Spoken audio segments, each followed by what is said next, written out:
Sam Perley from Hornets.com joins us to talk about this past Hornets weekend and the schedule going forward. We talk about it all today on the Locked On Hornets podcast. You are Locked On Hornets, part of the Locked On Podcast Network, your team every day. In a minute, cuz we live.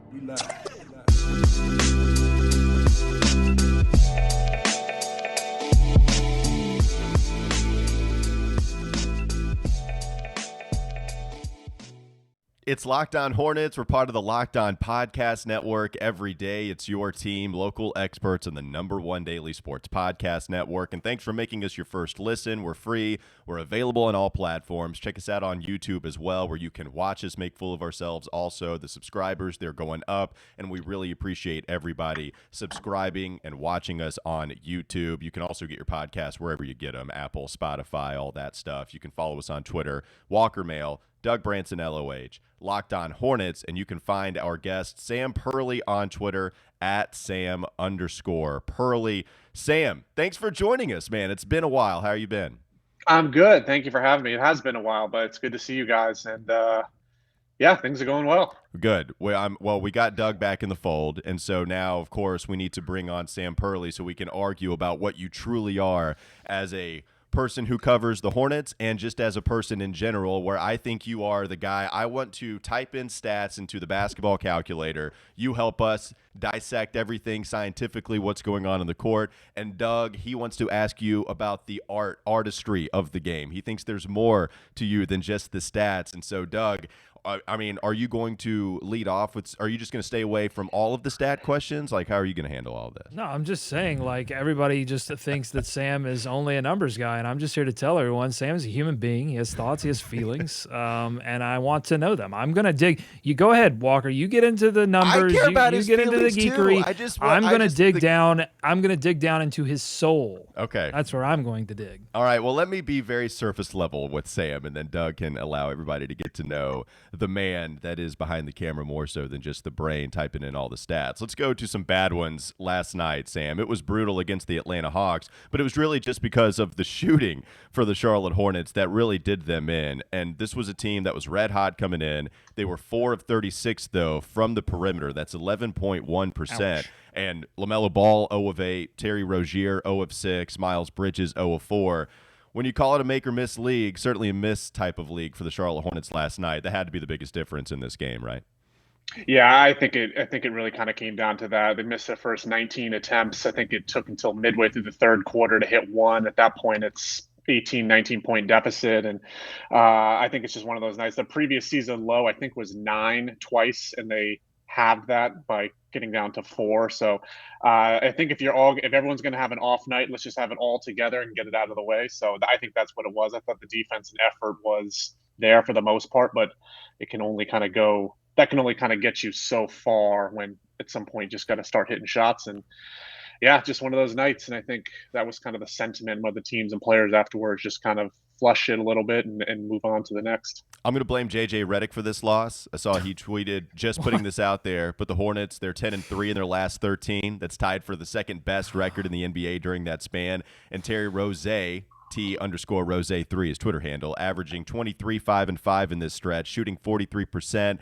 They're hooping, and of course, as soon as they do that, Terry goes 0 for from the perimeter. I'm blaming JJ Redick. I think that's responsible. I have no problem going that route. I did want to talk about you tweeting this out too, though, Sam. The fact that Cody Martin, he gets the start, and he's been really good anytime that he's been thrust into the starting lineup. I believe it's been 7 times now after this game against the Hawks. No Gordon Hayward, just kind of giving him some rest. No Jalen McDaniels because of the injury that he suffered, I think, 2 games ago now. What is it about Cody Martin that has allowed him to improve so much, even offensively, and just kind of pick up where maybe some of the absences are when he is in the starting 5? I mean, his versatility is just great. I think he understands his role. He does a lot of different things. Like you mentioned, the offense is taking a major jump this year. I think his 3-point percentage has probably got to be close to at least 40% now. I know I think he was in health and safety protocols for a little while back in December. And is just a guy that can do everything. He can play different positions. He can play ball handler. He can be your off guard. He can play the 3. There was even times last night he was getting matched up on John Collins. So he's just a guy that I think it's pretty simple. He knows his knows his role and can do a little bit of everything, and he's been so invaluable for the Hornets. And I think he's another great example of kind of the internal development, player development processes they've made the last couple of years. It hasn't just been these first round guys, similar to Jalen McDaniels as well, as you can also add to that group. They're both in the same draft class. So he was really good. I think he had a game. I want to say, what game was it? It was the game at the Knicks, 45 minutes the other night. Yeah, or I guess it was during the day, 45 minutes with LaMelo out. And I think a couple guys were in foul trouble in that game. And he just gave everything he had. And the numbers don't really pop out in the box score, but you can really feel his presence out there watching him play for the Hornets and how valuable he is to this team. So you talk about feeling Cody Martin's presence. Were the Hornets feeling the not presence, the unpresence of Gordon Hayward in this game against Atlanta? Where is Gordon Hayward's value to the team, and what do they miss when he's not out there? Yeah, I think you could definitely feel it. I don't know exactly the timetable of when they knew when he wasn't going to play, whether he showed up at the arena and it was a thing and he kind of went through it, if it was a morning thing.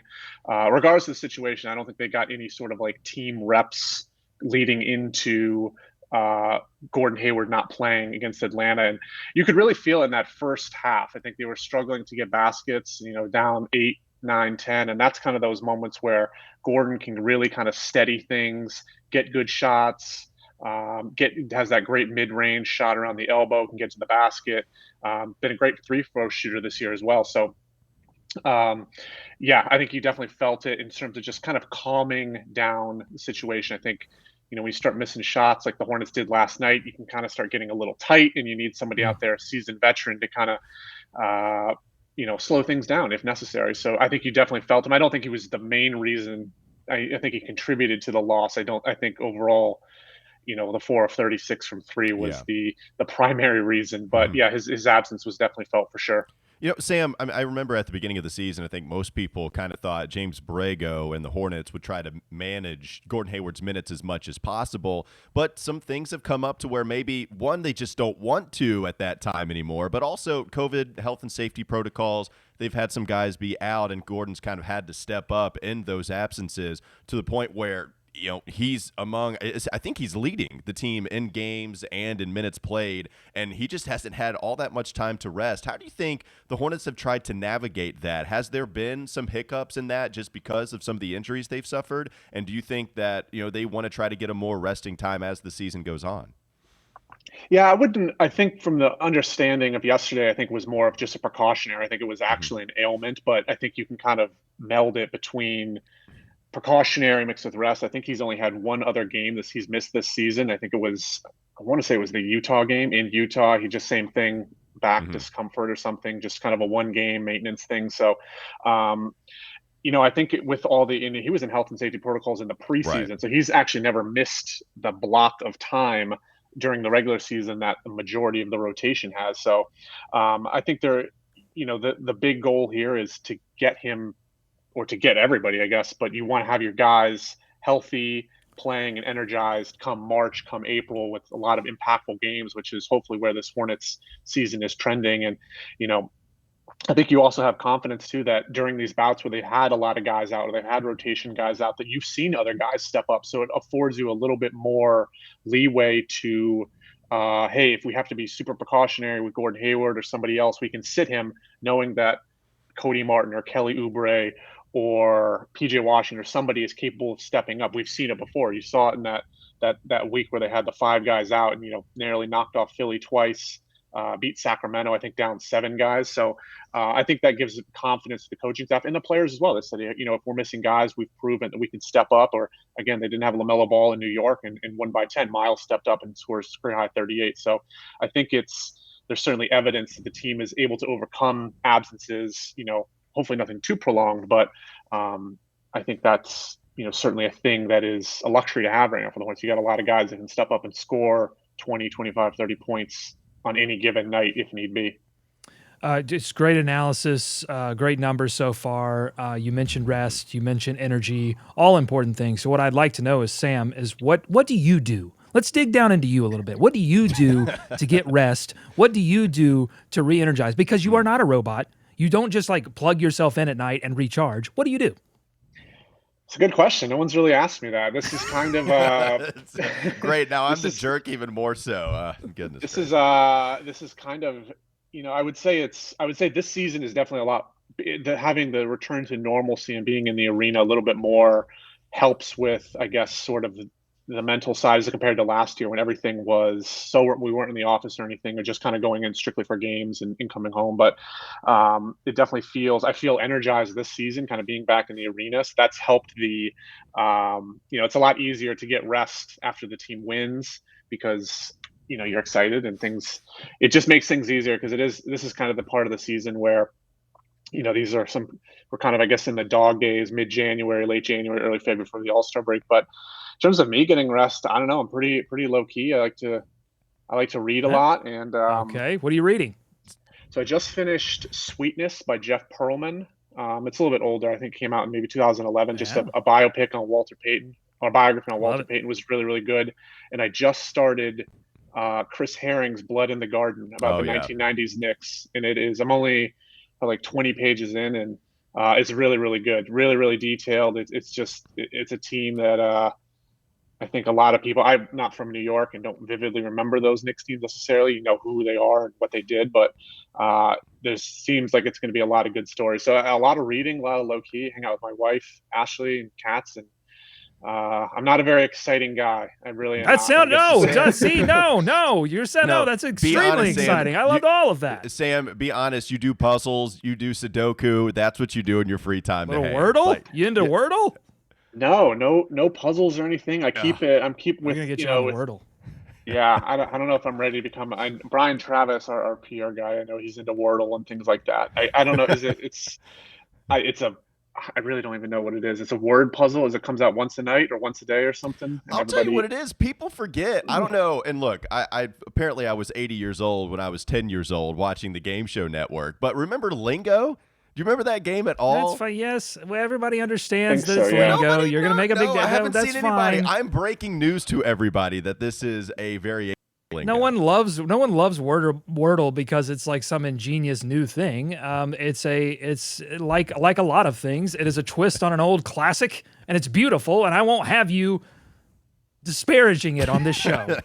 And you get to if you complete it, you can post it on Twitter or something, and yes. It's like that's right. The New York Times crossword puzzle. It's like the New York Times crossword puzzle. That's the sign of worth in today's society. If you can't post it on Twitter, Sam, you post all the time on Twitter. If I can't post it on Twitter, then it doesn't mean anything. Did you even really play Wordle if it's on Twitter? Did you even really work out if it's not on Twitter? Those are the questions of today's society. All right, do you know why free trials renew without your consent? Why? It's a business scam out to get you, Doug. Don't let greedy corporations pocket your money anymore. Download Truebill to take control of your subscriptions. Truebill is the new app that helps you identify and stop paying for subscriptions you don't need, want, or simply forgot about. So go get Truebill and then go post about it on Twitter, because on average, people save up to $720 a year with Truebill. Because companies make subscriptions hard to cancel, Truebill makes it incredibly simple. Just link your accounts and Truebill will cancel your unwanted subscriptions in one tap. Don't fall for subscription scams anymore. Start canceling today at Truebill.com/LockedOnNBA. Go right now, Truebill.com/LockedOnNBA. It could save you thousands a year. Also, want to talk about Built Bar, because not only should you be visiting Truebill, but if you have New Year's resolutions to get your finances in order and also stay in shape, then Built Bar is for the latter. It's a protein bar that tastes like a candy bar, maybe even better than a candy bar. Every single one of those things are covered in 100% chocolate. You have some great flavors, but a lot of them only contain 130 calories, 4 grams of sugar. You get 4 net carbs, but boom, shoots right up to 17 grams of protein, also high in fiber as well. So go to Built.com, use promo code LOCKED15, and get 15% off your order. Use promo code LOCKED15 for 15% off at Built.com. James Bouknight getting some minutes here and there the last couple of outings. Will that continue? We'll talk about that with Sam Perley coming up next on the Locked On Hornets podcast. This is Locked On Hornets. I'm a little. Listen, hold on. Now, see, we couldn't just blow by that one. Well, you had because this is what frustrates me. I'm under the weather. I'm not at 100% right now, and you're just taking it to me. You're like one of these people that knew Nick Batum had a hand injury, and they were just slapping his hand because it's like we're gonna knock this guy's hand because we know he's injured, And that's what you're doing to me right now. But I just want to say, Sam, if you're listening, you're more than a numbers guy. You have heart, you have soul, you have agency, you are a person. Love you, Sam. It's time for more of the Locked On Hornets podcast. You said you have agency, and I love you, Sam. That's what you said. I do love Sam. I love that that's recorded. That was already in the database. In the I archives. guess. I had no clue that was in there, but Doug, he's got something for everybody, man. That's what we love about you, Doug. You've got some agency as well. We appreciate you. Sam, let's talk about James Bouknight for a little bit, because I thought he was going to be somebody, maybe not right off the rip at the start of the season he was going to get minutes, but I really did think he'd play more than what he has so far, for sure. And the guy just hadn't gotten a ton, right? He got some minutes during the health and safety protocol where guys were out. He had I think he had the 20-point performance, hit 5 threes, something like that. He was really good in the one game, but hadn't played a ton. Now, gets more so garbage time minutes against Oklahoma City, and there was certainly that to be had last night, but also played in the second quarter. Comes in, has a really nice dunk, and you're seeing him play at least the last 2 games. What have you made of the way that James Borrego has handled James Bouknight, and is there any way to project what we can expect from him in the latter half of the season? Yeah, no, I think James is obviously.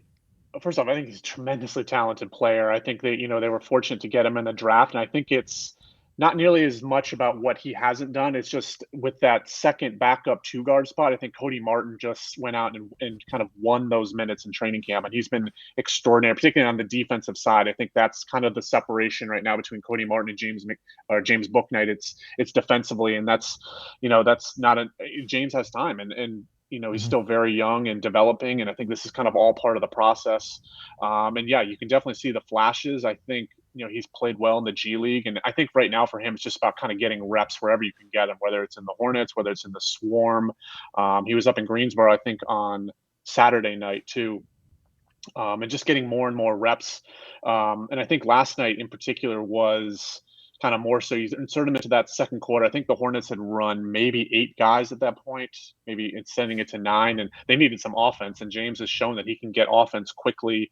I think he had some good showings in those first 2 Philly games when the team was in health and safety protocols. And, he's got the size in terms of like length and everything. And I think he's about 6'5". So I think it's kind of been an up and down year in the sense of just he hasn't had consistent playing time, but I don't think it's because anything is wrong or anything like that. I think it's just kind of part of the natural development. And he kind of came into a situation where it's hard to get rotation minutes. Guys have stepped up and been playing well in that, backcourt spot. And but overall, I think he's going to be fine. And I think there's certainly opportunities right now for him to kind of, get his foot in the door and maybe get some minutes as the season progresses. Yeah, I mean, like I said, I thought he was going to get minutes, but you're right. It's, last night you don't have Gordon Hayward. You don't have Jalen McDaniels, who's really improved this year. And so Cody Martin, he slides to the starting lineup. No McDaniels, no Hayward. So then that allows Bouknight to get some minutes in those moments. But it's just crazy to see how Cody's improved. And then you even go to your third point guard spot.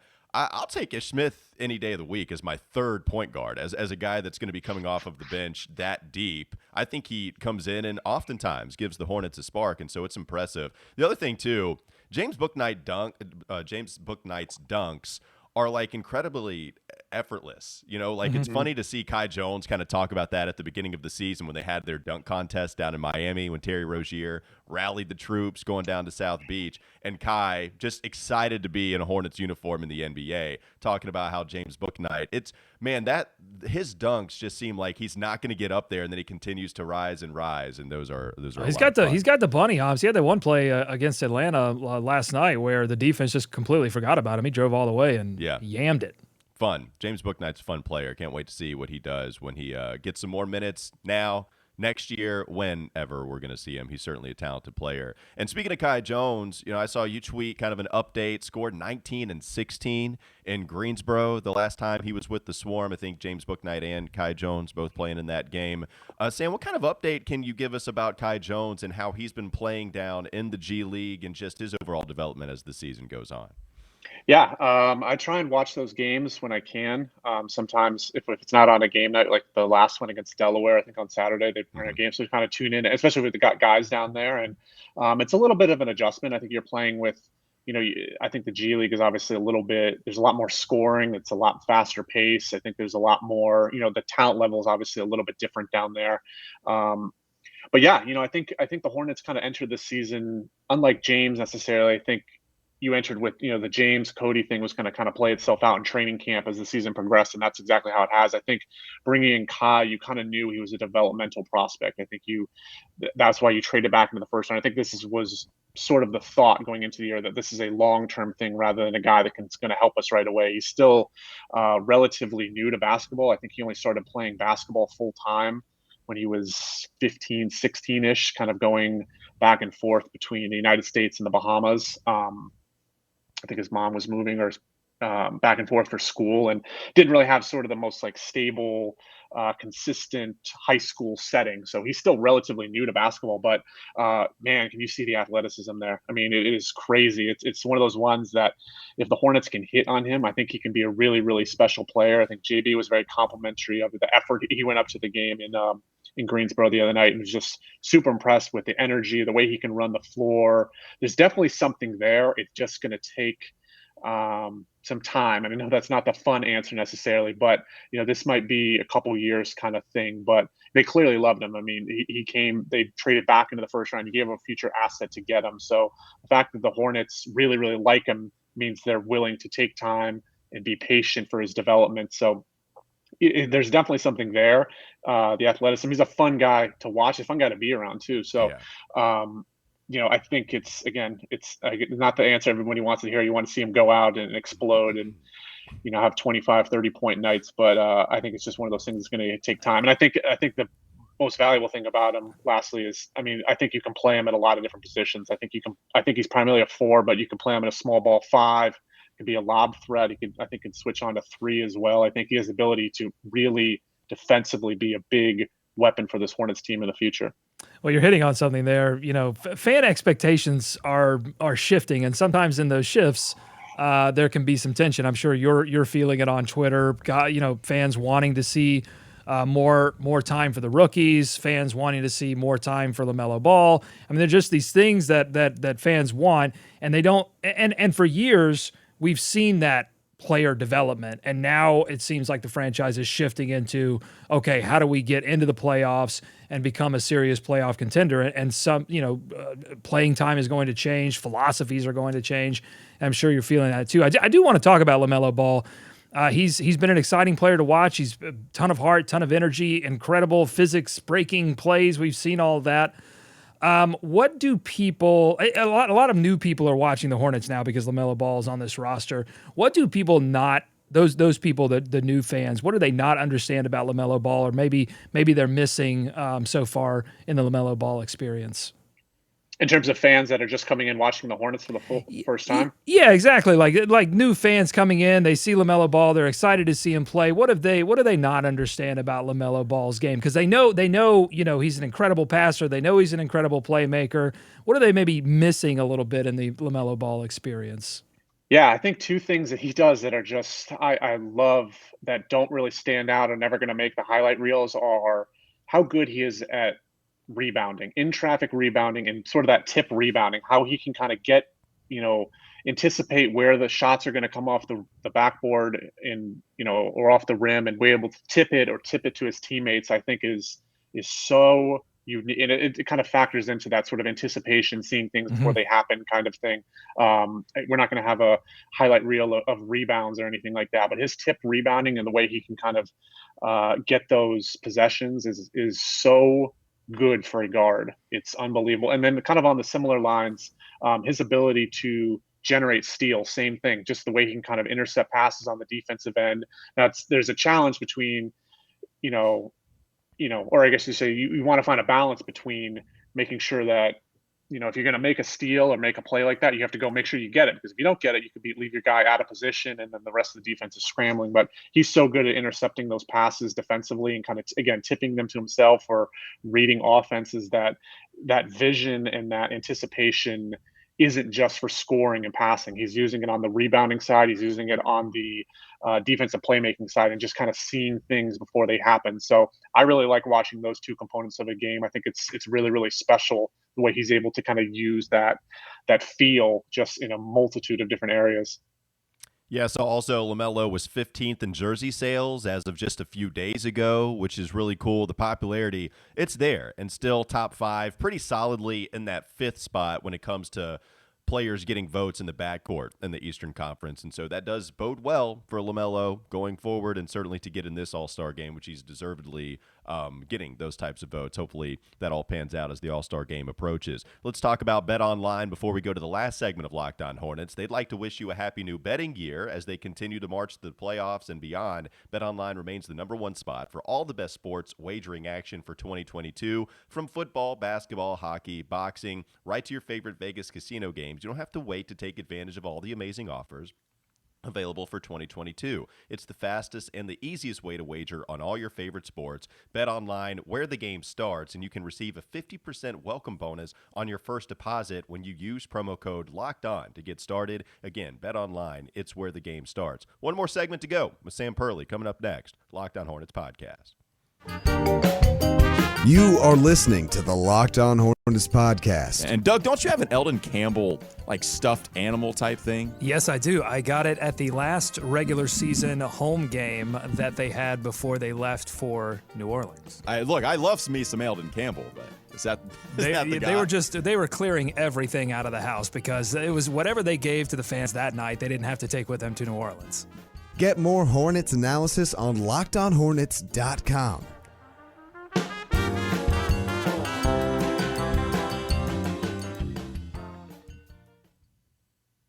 Going deep into the bump archive, playing two that I have not heard in forever, including... Well, I had a reason. Yeah, of course, right? So we'll transition into the marketing strategy that the Charlotte Hornets are going for now. The Buzz City Burgers. We get to see Miles Bridges, Terry Rozier, LaMelo Ball flipping burgers, trying to enhance some votes for their entry into the All-Star game. LaMelo, top 5. Miles Bridges also top 10 when it comes to the front court in the Eastern Conference. And we know that the Hornets have had excellent marketing strategies before. Doug, apparently... the last home game, the last regular season home game that they had before they left for New Orleans, you got to attend that, and as the bump showed, you got an Eldon Campbell Beanie Baby, which I don't know if I've ever seen. Like, we've talked about it a couple of times, but I don't know if I've ever seen it. Are you about to pull a Wes Bryant and do the show and tell thing for us today? Well, and Sam, I mentioned this to you on Twitter because you did this great feature on a game from that season that involved, basically the team getting snowed in, and it being very difficult to get away from and to the Charlotte Coliseum.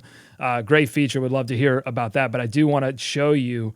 I just wanted to prove to everyone that I did receive this Eldon Campbell Beanie Baby. I still left the tags on. The tags are in rough shape a little bit, but this was April 17th, 2002, the final regular season home game, a win over the listless Chicago Bulls, only 21 wins that season.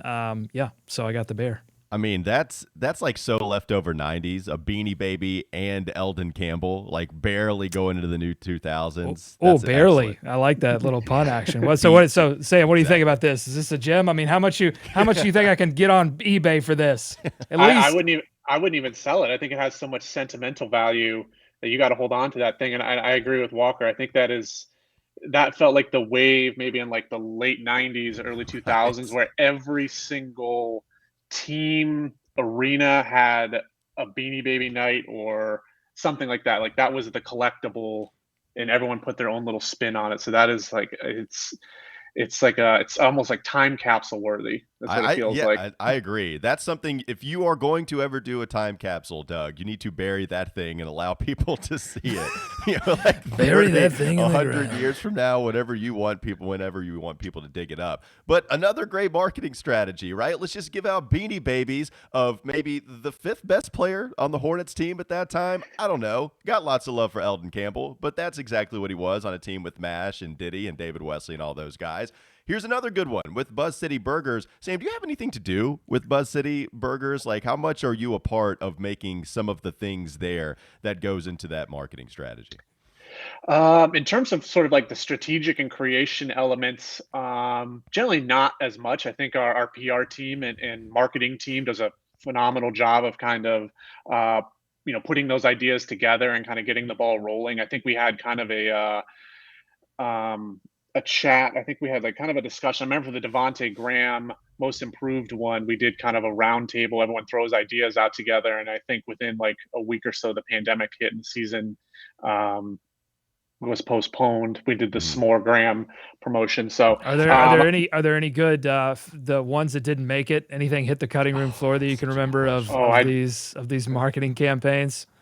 Those I do not remember because it was so long ago. I think the S'more Graham, I think everything's just kind of throwing things on a whiteboard and there's 80 ideas and then you kind of circle back and cross off 40 and you cross off 20 and get to it. But I think I think Maggie Yang, who's in our PR department, did kind of an amazing job spearheading this, the Buzz City Burgers, and everyone in communications and digital and also in our creative part and kind of putting this whole thing together. I think, they don't even need me.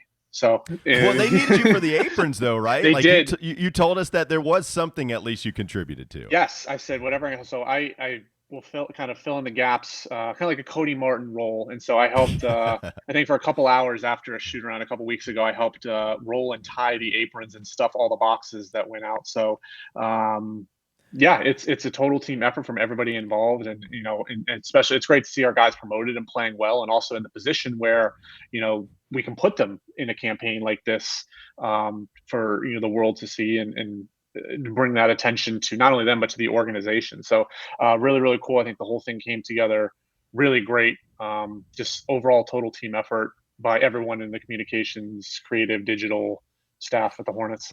Well, all I'm saying is like collectibles are big right now. I don't know if you NFTs, Top Shot, all this stuff is Pokemon cards. People can't get enough Pokemon cards. All of a sudden, it is like it's 2002 all over again. So what I'm saying, next time you get in that pitch meeting, you say Beanie Babies. Yeah. I need a LaMelo Ball Beanie Baby. Yeah, let's bring it back. The 20-year anniversary of 20 Beanie anniversary. Babies. That's it. Excellent. Let's do it. I'm excited. Just make sure you give us some credit, more so Doug. But if we're going to do the podcast together, then I'm going to share some of that credit too. I'm not going to just let him have all of it. I do want to ask what your favorite marketing strategy is. Like, we've seen so many good ones. We saw Big Al's paint can. We had the S'mores Graham, which was excellent. I ate those s'mores. I remember eating them. They were fantastic. Is there one that you think is your favorite when you go back and think about some of them? Yeah. My first year at the Hornets was the MKG security year. So that was the first year of the Hornets name. That one was great. That was a good one. I think my favorite has to be the Kemba Walker Texas Ranger.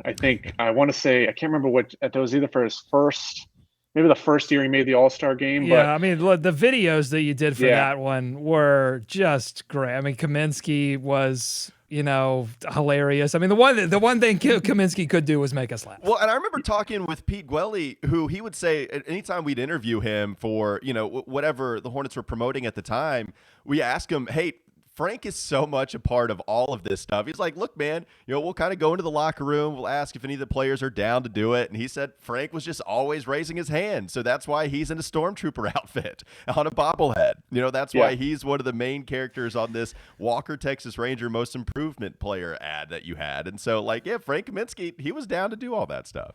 Yeah, he was. Yeah, that's awesome when you get other guys involved to it. And it's, it shows a lot about the team. Like, hey, doing this for this guy. I think Spencer Hawes had a significant role in that video. And brings to mind Dwight Howard. I know he wasn't there that season, but it was another guy that says, hey, can you do this read or something like that? And he just goes all out 100% for it. So it's really fun to have those guys. So I would say that one was probably my favorite. I really liked the most improved candidate. I think it was Win with Walker. It was the year before. Right. When Kemba got second. I think he ended up getting second most improved, but he kind of took on this persona of like a running for mayor, running for most improved. And I thought that one was really clever. I like some of the ones on that topic. Mike Cristaldi, when he was in Minnesota, he still has some of the mementos from when they did like a Corey, I forget what the awards are for. They did a Corey Brewer coffee one, but I think it was for most improved or six man maybe. And they had a Kevin Love glass cleaner, and they did like a Kevin Love. Good. They did a Kevin Love. I think there was also like a cologne as well for Kevin Love cologne. Love number 9, yeah. They called it it was either that or it might have been called like numbers or something like that. So I think he's kind of the root of these really kind of sort of ingeniously playful strategies and stuff like that. But I think there's been great ones. I think it's great for our guys, and I think they enjoy it. And hopefully there's more fun ones to come in the future. Shout out to Chris Daldy once again. All right, last thing we'll end on here. Sam, I mean, we've seen your cats. You said you've been hanging out with them. You're still hanging out with them. Those guys have been active in the background. We've seen them jump on the jungle gym. Go to YouTube. Subscribe to the channel on YouTube. We're almost to 1,000. We'll paint our faces, and you can see Sam Perley's cat. What are the cats' names? Cats' names are Maya, and I think the one you saw up on the tree earlier is named Reese. I live in kind of I think I'm more of a cat person. I know people are in general more dog people. I don't dislike dogs, but dog is a lot of work. I think the cats is just so easy. You feed them twice a day. They sleep for the other 18 hours a day. They pet them for 5 minutes, and then they're good. They're very, very low maintenance. I heard they'll eat your dead body. If you die in your home, they say that the cats will. The cats will. Are you worried about that, Sam? Are you worried about the cats consuming your dead body? I think if that's an issue, I probably won't be concerned if that happens. Hopefully, it doesn't happen. That's a good point. Cats are just easy, and with kind of a crazy schedule. My wife is in school right now, so we have kind of crazy schedules with late nights, early mornings, things like that. Don't need to worry about someone coming home, letting the dog out, or feeding the dog, or anything like that. And anytime you would like interview people for Hornets.com, and if you would put a video up or something, like the cats they would jump up and they would be. It's almost like they need their own segment. They need their own. Well, I'm going to give you an idea. You got to get them a hoop. You got to get them a hoop on the wall that they can jump up and maybe dunk a little cat toy in there. Now we're talking. See, just hire me. I'm going to be your personal brand manager. We're going to get this Beanie Baby idea off the ground, Sam. I'm telling you, we're gonna make some money. If put a little hoop up there and have the cats do tricks on it while I'm trying to hold it's great conversations and one-on-one. It definitely got, especially during the pandemic summer. We were at home for maybe March of 2020 to July of 2021. So I mean, must have done hundreds and hundreds of Zoom calls with availabilities, and every once in a while the cats would be pulling on the blinds, or those cats are. Listen, I know talent. I'm a talent scout, and those cats are talented. I'm telling you right now, we'll make it a halftime act. Just call me. Sam, we'll talk after this. We'll talk offline. All right, sounds good. They would love it. There you go, Doug. Doug always thinking of something to make to continue to be creative with. And there you go. We got Sam Perley's cats. Excellent stuff. Make a little Thanks money. for making Locked On Hornets your first listen every day. We'll be coming at you tomorrow once again to talk more Hornets. Wes Bryant going to be joining us on Wednesday. Still plenty to get to this week. We appreciate Sam. Go follow him on Twitter at Sam_Perley, putting out excellent content. You always learn more about the Hornets when you visit his timeline, visit his stuff on Hornets.com. So again, make sure you check him out, Sam_Perley. Now make your second listen Locked On Bets, your daily one-stop shop for all your gambling needs. Locked On Bets is hosted by your boy Q with expert analysis and insight from Lee Sterling. It's free and available on all platforms as well. Appreciate you joining us on Locked On Hornets. We'll be back with you tomorrow.